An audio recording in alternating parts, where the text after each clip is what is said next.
예,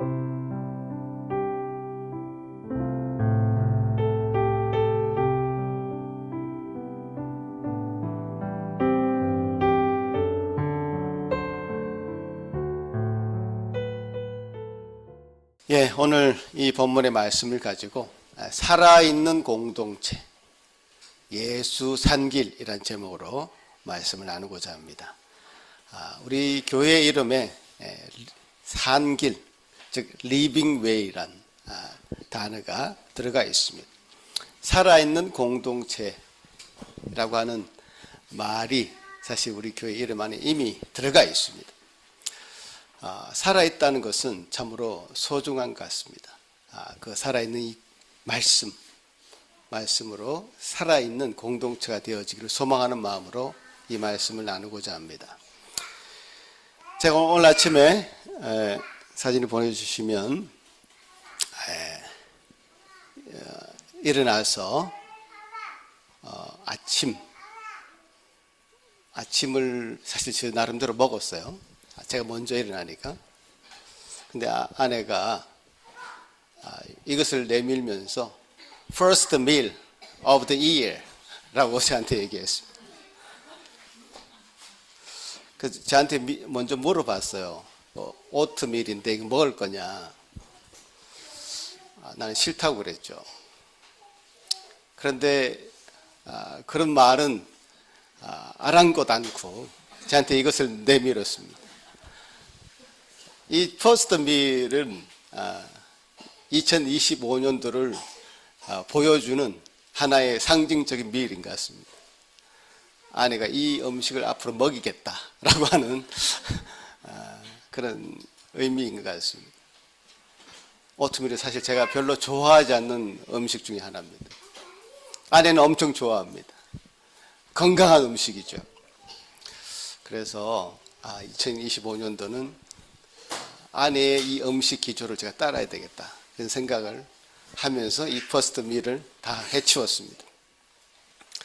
오늘 제가 드리는 이 말씀도 2025년도를 보여주는 그런 말씀이라고 생각하고 여러분 받으시면 좋겠습니다. 우리의 건강을 위해서 오트밀을 먹어야 되듯이 우리가 싫더라도 여러분들의 영적인 건강을 위해서 이 말씀을 여러분에게 나누고자 합니다. 우리 소위 기독교 복음은 생명의 복음이다 이렇게 얘기합니다. 생명의 복음. 우리가 온 세상의 만물들이 이렇게 겨울이지만 푸릇푸릇하게 살아있는 것을 보고 생명을 느낍니다. 죽은 것은 더럽고 추하고 가까이 하기 싫습니다. 이 온 만물이 살아있기 때문에 우리는 그것이 참으로 아름답게 느껴지고 가까이 하고 싶은 것입니다. 살아있다는 것은 자라나가는 것이고 열매를 맺는 것입니다. 살아있는 식물이 가지가 자라고 꽃이 피고 결국에는 열매를 주렁주렁 매달듯이 생명의 과정이라는 것이 있습니다. 그러니까 우리 집에서 자주 먹는 음식 중에 하나에 이것이 나왔습니다. 이게 뭔지 게스트를 한번 해보십시오. 예언이 여기 뭘까요? 볼. 먹는다고 그랬는데 자, 우리 김민희한테 기회를 주겠습니다. 콩? 예. 그 비슷비슷한 겁니다. 사실 우리 집에 오면 늘 먹을 수 있는 티가 있는데, 티가 있는데, 이 레몬이 들어간 티를 우리 집에서는 자주 먹습니다. 그 레몬을 먹는 중에 이 씨앗이 나온 거죠. 이걸 보면 아무 느낌이 없습니다, 우리는. 이 레몬 씨앗 쉽게 버려버리고 쓰레기통에 버리죠. 근데 어느 날 아내가 이 씨앗을 화분에다 심었어요. 어떤 변화가 일어났을까요? 화분에 심은 이 레몬이 바로 이렇게 자랐습니다. 예. 맡아보면 레몬 향이 납니다. 예. 이게 살아있다는 것이 정병된 거죠. 저 씨앗은 죽은 것이 아니고 살아있다라는 것을 이렇게 나무를 씨앗을 심으니까 그 결과물로 자라는 것이 보여집니다. 이것이 생명의 원리죠. 그렇죠? 자, 그런데요, 우리 집에 있는 또 하나의 장식물 중에 예쁜 꽃이 있습니다. 이 꽃은 정말 아름답게 보입니다. 화려하죠. 그런데 이것은 생명이 없어. 더 이상 변화가 없습니다. 어제나 오늘이나 똑같습니다. 자라지 않습니다. 그러니까 생명이 없는 것의 특징이죠. 뭔가 화려하게 보이는 꾸며진 것들은 많이 있으나 생명은 없는 거예요. 그대로 있는 거예요. 이렇게 생명을 낳게 되는 그 원리를 가집니다. 가장 원초적인 본능이죠. 그러니까 모든 생명체는 다른 생명을 낳는 그런 장치가 내재되어 있는 것 같습니다. 꽃이 스스로 꽃을 씨앗을 뿌립니다. 여러분 머리를 한번 상상을 한번 해보십시오. 제가 실제로 가본 곳인데요. 쫙 넓게 꽃들이 만발에 피어 있고 사방에 아무것도 안 보이는 하늘과 꽃밭만 보이는 그런 곳이 있습니다. 유채꽃이 피어 있는 그 에드몬튼 들판을 한번 상상해 보십시오. 여러분 여기서 한 12시간 정도 가면 그런 밭을 만날 수 있습니다. 캘거리쯤, 에드몬튼 그쯤에. 다른 아무것도 보이지 않습니다. 유채꽃들만 피어 있습니다. 그 유채꽃도요, 한 꽃에서 시작된 거죠. 노랗게 피어 있는 유채꽃이 파란 하늘과 대조를 하면서 너무나 아름다운 장관을 이루는 것을 한번 상상해 보십시오. 그렇게 생명으로 가득 차 있는 그 들판을 보면서 하나님께서 우리에게 주신 이 생명력을 느낄 수 있는 것입니다. 우리가 이렇게 수많은 생명체들의 처음 시작을 거슬러 올라가 보면 바로 하나님을 만나게 되어 있죠. 우리의 생명의 주인이 바로 그분이시기 때문입니다. 이 영적인 생명의 원리도 마찬가지인 것 같습니다. 살아있는 영혼은 참으로 아름답습니다. 그 영혼에서 향기가 납니다. 가까이 하고 싶습니다. 함께 하고 싶습니다. 여러분은 어떤 사람과 함께 하고 싶습니까? 그 영혼에서 향기가 나는 사람과 가까이 하고 싶습니까? 이렇게 화려하지만 아무 냄새도 없는 이런 죽은 것들과 죽은 생명과 가까이 하고 싶습니까? 우리는 누구나 다 진짜 진한 향기가 나는 생명이 넘치는 그런 분들과 함께 하고 싶습니다. 여러분이 어떤 사람과 친한지 한번 보십시오. 그런 향기가 진하게 품어져 나오는 그런 생명이 있는, 영적 생명이 있는 그런 분들과 여러분은 친하게 될 것이고 그렇게 끌립니다. 그렇다면 여러분 이제 그런 사람이 되어야 되는 것이 우리의 사명이 되어야 될 것입니다. 죽어 있는 것과는 전혀 가까이 하기 싫습니다. 썩은 냄새가 나기 때문이죠. 우리 그리스도께서는요, 죽음에서 이기시고 부활하셔서 우리 생명의 주인이 됐음을 우리에게 보여주셨습니다. 그렇게 생명의 주인이신 주님을 찬양하고 또 생명의 능력을 소유한 저와 여러분이 되시기를 간절히 바랍니다. 또 두 번째, 기독교의 복음은 능력의 복음입니다. 능력의 복음. 죽었던 우리를 살리는 능력이 있고 죄에서 우리를 해방시키는 능력이 있습니다. 죄를 이기고 의에 대해서 살아나는 능력이 있습니다. 오늘 본문에 보시면 이 사도 베드로를 보고 거기 어마어마한 학자들, 대제사장들, 관원들이 깜짝 놀랍니다. 어떻게 저렇게 베드로와 요한이 담대하게 말할 수 있는가? 학문이 없는 범인으로 알았던 저들이 어떻게 그렇게 참 하나님의 말씀을 전할 수 있는가? 깜짝 놀랍니다. 저 바닷가에서 고기나 잡던 저들이 어떻게 저런 말을 할 수 있을까? 그들이 놀랐고 충격을 받았습니다. 왜 어떻게 된 일일까요? 베드로와 요한이 왜 그렇게 담대해질 수 있었던 걸까요?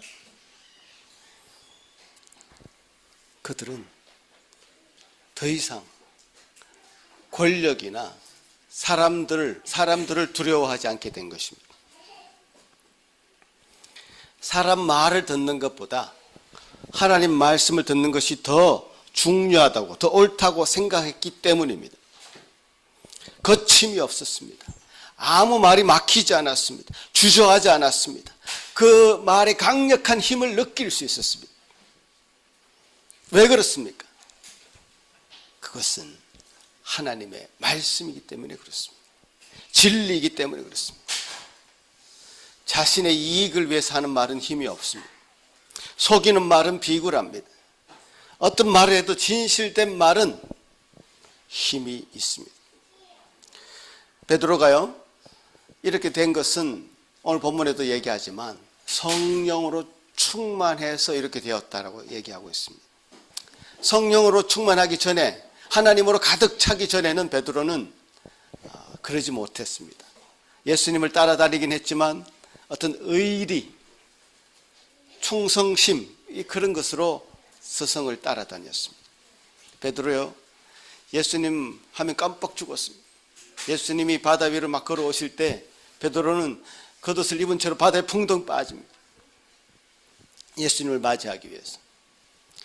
예수님을 잡으러 오는 로마 군병들을 베드로는 칼을 빼들고 예수님을 결코 잡아가지 못한다라고 그들을 힘으로 막으려고 했습니다. 나는 결코 예수님을 부인하지 않겠다고 자신을 맹세까지 합니다. 의리는 있었습니다. 충성심은 있었습니다. 그러나 그 의리, 이 세상을 살아가는데 그 의리나 그 충성심 같은 것으로 조금은 아름답게 세상이 바뀔지는 모르겠지만 결국 다 그것이 허세였다는 것이 드러납니다. 예수님이 잡히시고 십자가에 달리실 때 베드로는 예수님을 저주하면서 3번이나 부인할 수밖에 없었습니다. 그런 의리나 충성심으로는 자신의 말을 지킬 수 없습니다. 여러분, 우리도 참 다르지 않습니다. 여러분이 지금 의리로 신앙생활하고 어떤 충성심, 체면, 그런 것으로 신앙생활하고 참 기독신앙을 하면 좋아, 교양이 있어 보여 라는 그런 느낌으로 신앙생활을 하고 있다면 결정적인 순간에 예수님을 부인할 수밖에 없습니다. 도망칠 수밖에 없습니다. 그런 자들은 우리가 스스로 인정해야 됩니다. 다른 제자들도 마찬가지였습니다. 다른 제자들이라고 다르지 않았죠. 다른 제자들은요, 예수님이 이 세상 권력도 한 권력을 잡을 것이다, 세상의 왕이 될 것이라는 기대를 했습니다. 예수님이 힘이 있었고 능력이 있어 보였기 때문에. 그래서 자기가 예수님이 왕이 되면 어느 한 자리를 차지할 것이라고 기대를 했습니다. 자, 그런 기대가 언제 무너집니까? 예수님이 잡히실 때 그 기대는 와르르 다 무너집니다. 마치 불을 탁 켜면 바퀴벌레가 확 숨어 도망치듯이 예수님의 제자들은 예수님이 잡히자마자 다 도망치고 맙니다. 결정적인 순간에 다 드러나요. 우리 신앙이 드러난단 말이에요. 여러분, 제자들을 한심하게 볼 것은 아니죠. 욕할 것 아닙니다. 우리 자신을 한번 이 시간에 한번 생각을 해봐야 됩니다. 우리 믿음은 과연 어떤 믿음인가? 불같이 연단하는 시간이 온다라는 거죠. 여러분, 강력한 불로 불은 뭐든지 태울 수 있습니다. 철이나 금을 뽑아낼 때요, 아주 강한 불로 그 불로 달궈서 그것을 녹입니다. 그럼 다 모든 불순물들은 날아가게 돼 있죠. 뭐만 남습니까? 아주 퓨어한 철, 아주 퓨어한 골드만 남게 돼 있죠. 그렇게 연단은 하신단 말이죠. 자, 그런 연단이 있을 때에 성령으로 충만한 사람들, 하나님으로 충만한 사람들은 그런 모든 연단 가운데서도 이 베드로와 같이 놀라운 하나님의 능력을 덧입어서 담대하게 두렵지 않게 하나님의 복음의 말씀을 전할 수 있는 사람이 된 것이죠. 그래서 우리가 중요한 것은 뭐죠? 성령으로 충만한 거죠. 하나님으로 충만해졌어요. 하나님만이 나의 구주가 되시고 그리스도만이 나의 구원의 길이 되심을 인정하는 사람이 될 때, 어떤 사람도 성령이 아니고서는 예수 그리스도를 주라고 시인하지 못한다라고 했을 때에 성령으로 충만한 사람만이 고백할 수 있는 그 고백, 주님은 나의 주님이시고 구원자시다는 사실을 고백하는 그 사람들, 아무도 감당하지 못합니다. 세상이 감당할 수 없는 사람이 됩니다. 베드로 말합니다. 구원을 주실 만한 다른 이름을 우리에게 주신 일이 없다. 예수 그리스도만이 우리를 살리시는 생명력 있는 영적인 생명을 주실 수 있는 그분이시다라고 얘기합니다. 그 얘기는 너무 단순한 얘기였습니다. 너무너무 단순한 얘기지만 생명이 있는 말씀이었죠. 그래서 죽은 자를 살리지 않습니다. 안전병기를 일으키지 않습니다. 우리가 지금 누리고 있는 이 세상에서 어떤 달콤한 것을 위해서 예수를 믿는다면 그것은 언젠가는 불같은 시험을 맞이합니다. 불같은 시험이 있을 때 그것이 정금 같은 믿음으로 남느냐 아니냐는 이 성령으로 충만하여서 성령으로 충만한 성도가 되는 것인가, 그렇지 않은가에 달려있다고 보면 될 것입니다. 성령으로 충만한 자들의 그 말에는 정말 힘이 있고 능력이 있었습니다. 우리같이 평범한 사람들을 변화시켜서 복음의 증인들이 되게 하시는 능력이 그 안에 있는 것 같습니다. 관원들이 보고 놀랍니다. 어떻게 저렇게 평범한 사람들이 저런 말을 할 수 있을까? 놀라죠. 베드로가 또 이 말을 합니다. 우리가 보고 들은 것을 말하지 않을 수 없다.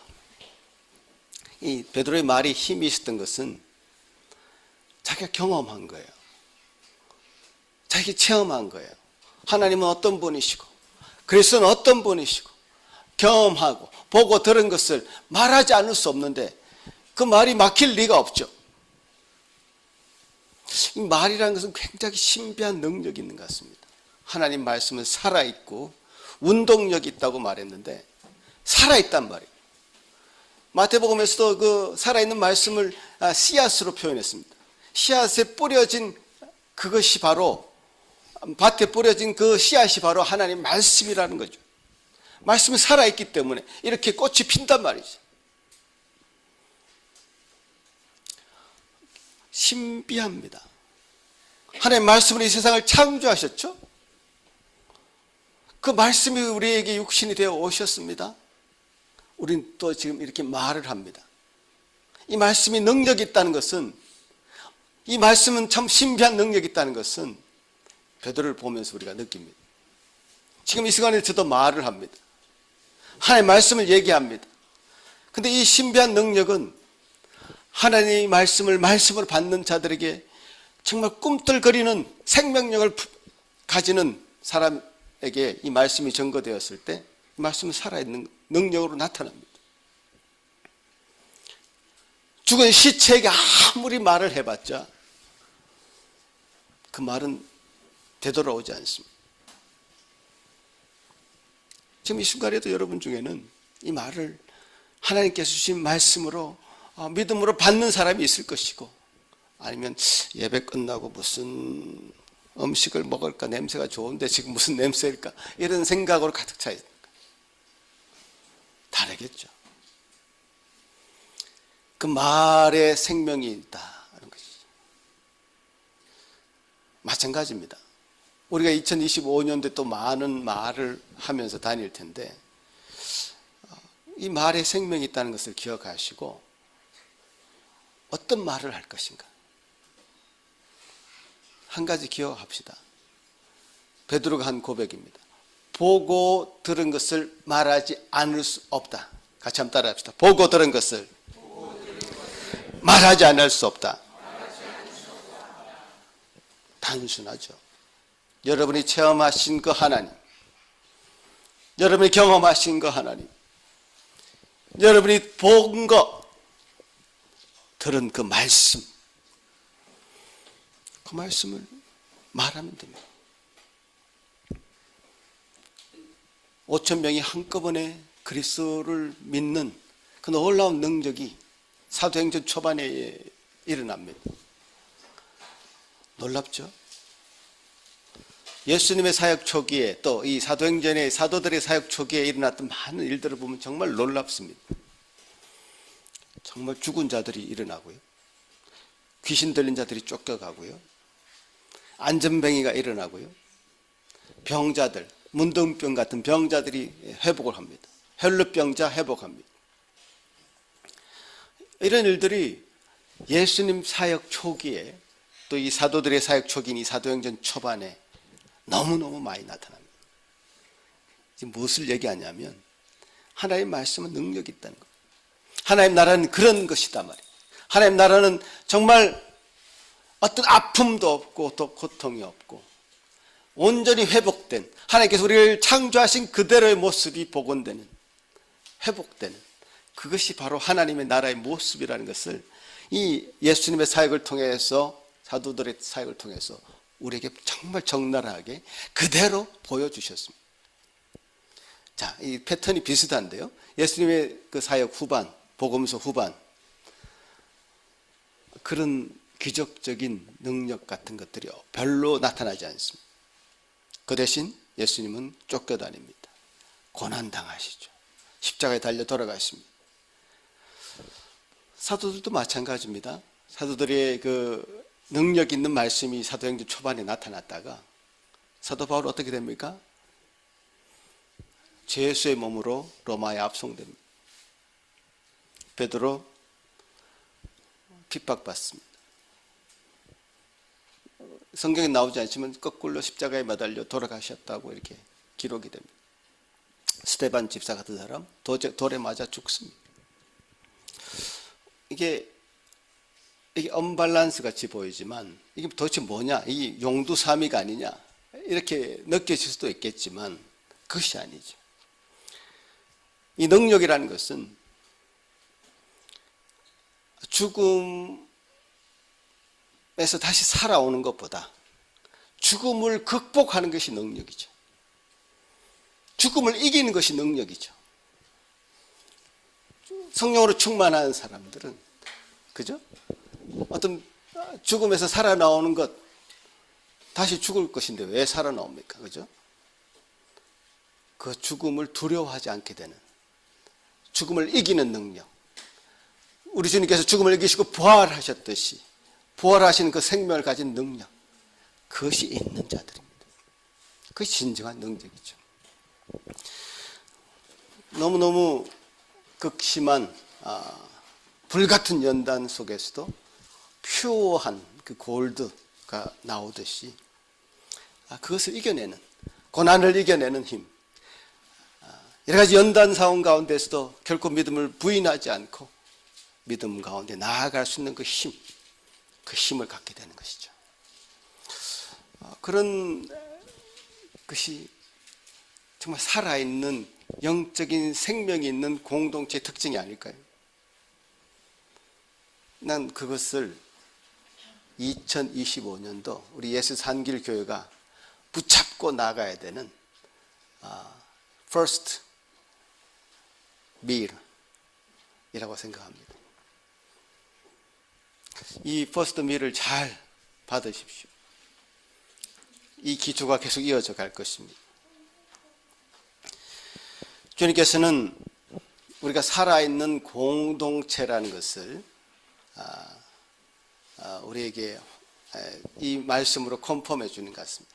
이 말씀으로 시작하게 하시는 것 같습니다. 말씀이 꿈틀꿈틀거리면서 살아 능력이 되는, 우리 삶에도 능력이 되고 우리 교회 안에서도 능력이 되는 그 말씀으로 작동하기를, 그 말씀이 그렇게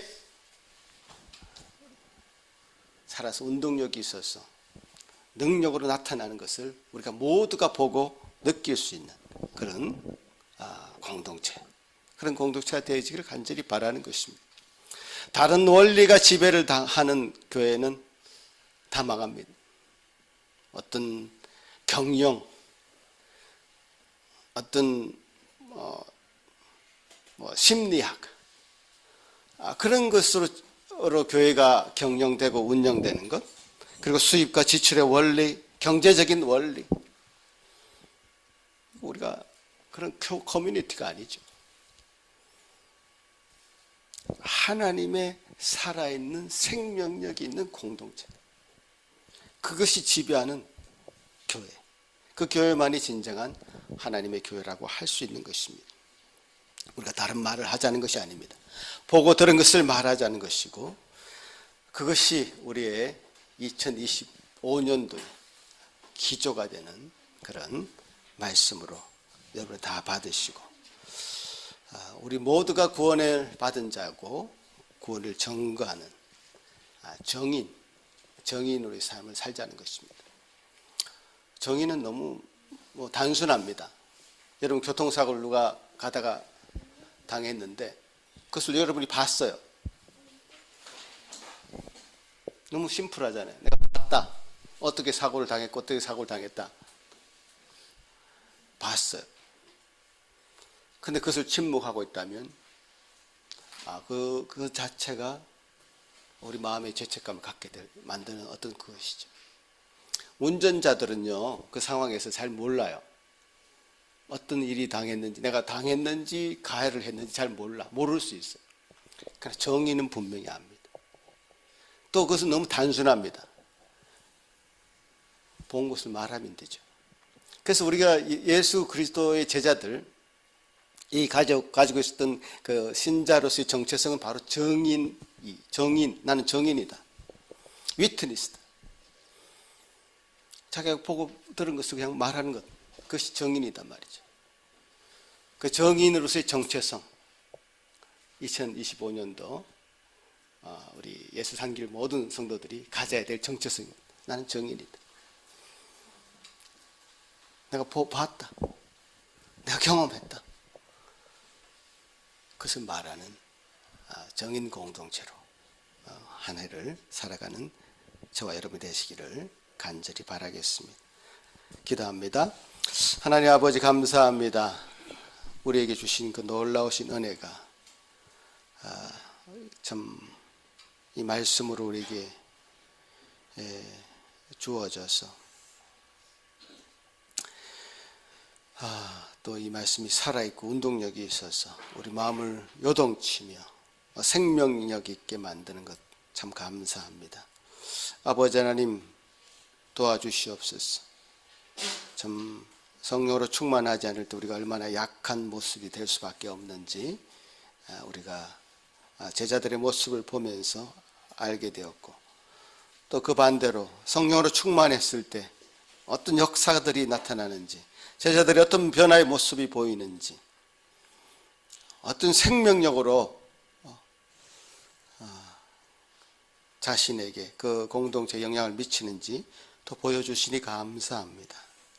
우리 한 사람 한 사람 정말 살아계신 하나님, 그 하나님을 온전히 만나고 살아있는 하나님을 만남으로 우리가 살아있음을 스스로 느끼고, 그 살아있는 모습들이 우리 모두에게 나타나서 2025년도 예수 산길교회가 그야말로 살아있는 공동체로 온전히 정체성을 드러내고 정인으로서의 정체성을 드러내는 귀한 한 해가 될 수 있도록 주장하여 주옵소서. 감사하고 예수님 이름으로 기도합나이다. 아멘.